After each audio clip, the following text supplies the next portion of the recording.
Eh, Selamat siang Pak Dai. Perkenalkan nama saya Benigni Natanael Manalu. Di sini dengan teman-teman saya Aryo Putra Dewa Ramadan dan Ervito Suhan akan menjelaskan mengenai NSPDE atau Numerical Solutions of Partial Differential Equation.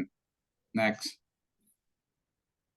Nah, jadi seperti yang kita tahu, untuk menyelesaikan masalah ini kita perlu menerapkan DAI 5 supaya masalah ini dapat diselesaikan dengan sempurna. Nah, DAI 5 itu ada apa aja sih? Mungkin kita bisa review dulu dikit. Pertama tuh intention. Intention tuh kenapa sih kita melakukan ini? Kemudian ada initial thinking. Itu apa sih yang pertama kali kita pikirkan ketika kita menghadapi masalah ini? Kemudian ada idealization. Idealization itu kayak faktor-faktor apa sih yang bisa kita singkirkan. Jadi kita bisa fokus pada masalah tersebut. Kemudian ada instruction. Instruction itu kita mau bikin step-step atau algoritma untuk menyelesaikan masalah ini. Next. Nah, jadi di sini uh, mungkin saya bisa pecah jadi dua intention kita. Mungkin saya bisa ngambil dari ayat Alkitab. Kebetulan saya Nasrani, jadi saya bisa ngambilnya dari Kolose 3 itu 3. Jadi tulisannya itu apapun juga yang kamu perbuat, berbuatlah dengan segenap hatimu seperti untuk Tuhan dan bukan untuk manusia. Jadi apa yang kita lakukan itu semuanya untuk kemuliaan Tuhan dan uh, bukan untuk kesenangan pribadi, tapi untuk memuliakan nama Tuhan. Kemudian di sini yang kedua adalah mungkin intention spesifik untuk masalah kita. Jadi masalah kita tuh ada sebuah profil ducting gitu, tapi dia ada dua kotak dan sebuah rectangle tengah. Jadi di sini kita mau ngelihat gimana sih dinamika fluidanya, kayak apakah ada turbulen pada bagian-bagian tertentu atau bagaimana. Kemudian next.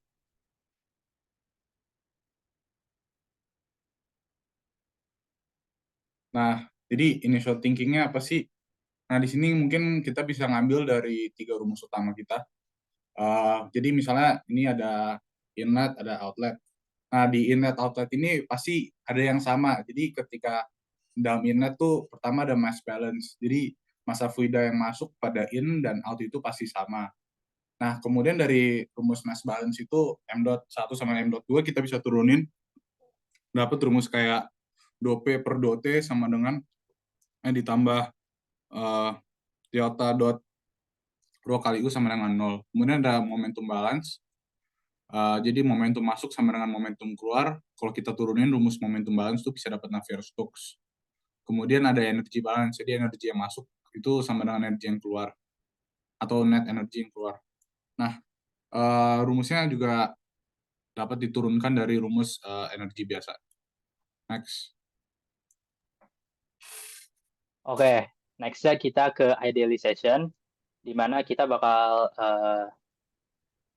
ngeset parameter-parameter apa yang mau kita fokusin dan nyingkirin salah satu parameter buat ngemudahin perhitungan kita atau simulasinya nanti.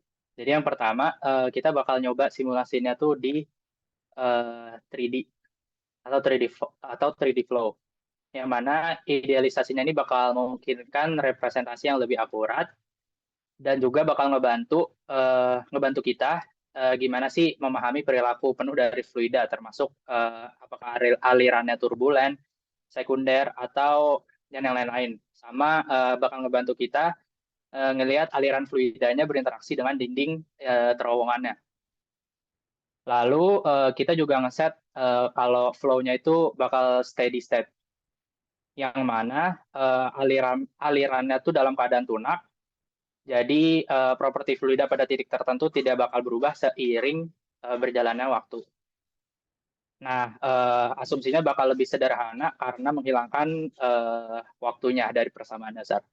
Lalu kita juga ngebuat alirannya tuh incompressible, yang mana bakal memudahkan perhitungan dengan mengasumsikan perubahan densitasnya tuh nol. Jadi lebih mudah memprediksi karakteristik aliran dan penyelesaian masalah dalam dinamika fluidanya nanti.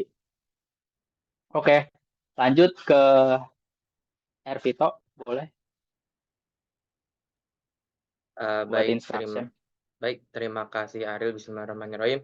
Di sini saya akan melanjutkan untuk metode dari Day 5 selanjutnya, yaitu instruction, di mana untuk penyelesaian permasalahan ini perlu digunakan solusi dengan metode numerik.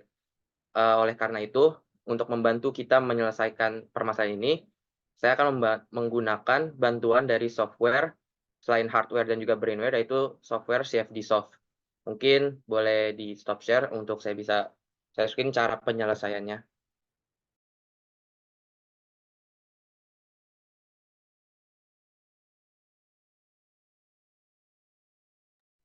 Oke, mungkin tambahan dari saya juga, untuk selain selalu tetap conscious learning dan juga menjaga conscious kita untuk stay conscious, saya juga memiliki intention kalau misalnya di sini kita semua belajar hanya untuk Allah, menambah ilmu hanya untuk Allah, karena pada Quran Surat Al-Baqarah 156, sesungguhnya kita semua adalah milik Allah dan kepadanya lah kita akan kembali. Di sini saya sudah membuat mesh-nya untuk tadi penjelasan yang dijelaskan oleh teman saya, Benik dan juga Ariel, di mana bentuknya sudah disesuaikan dengan besarnya, yaitu panjang X-nya 0,8, tinggi di Y-nya 0,2, dan juga lebarnya di Z 0,2 juga. Saya juga sudah membuat boundary-nya untuk inlet dan outlet-nya, serta model-model simulasinya, selanjutnya fluid properties-nya, boundary condition-nya, di mana inlet itu kita memakai velocity inlet dengan kecepatan 0,1 meter per second, dan juga outlet-nya kita berikan boundary, yaitu outflow. Selanjutnya, sudah saya lakukan flow juga dengan jumlah iterasi yaitu 1001, dan sudah saya lakukan juga simulasinya supaya mempersingkat waktu.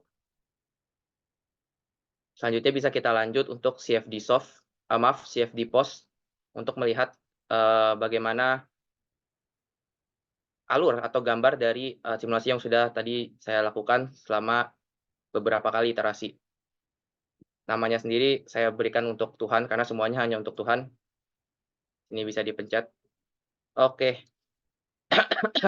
Ini gambarnya 3D-nya, tapi karena ini kita anggap dia incompressible, jadi sehingga kita bisa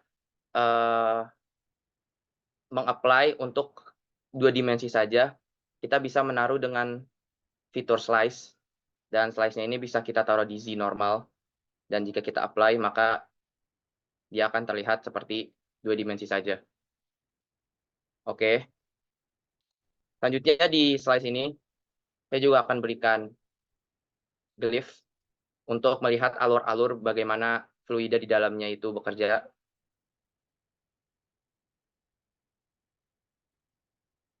Setelah itu, saya akan kembali ke slice, dan di mana dengan bantuan tools slice LIC, saya bisa mengganti gambarnya menjadi slice LIC. Coloring-nya saya akan ganti dulu ke U karena yang kita tadi masukkan adalah kecepatannya dalam bentuk U.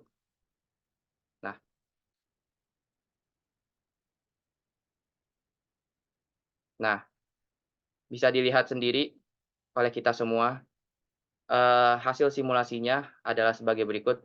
Untuk gambar gampangnya, saya matikan surface LIC-nya dengan hanya memencet surface saja. Inilah hasil simulasinya, di mana velocity inlet yang masuk ada 0,1, seperti gradien yang ada di kanan bawah.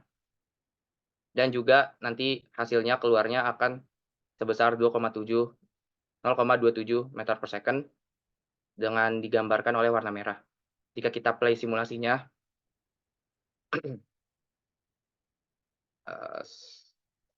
sebentar.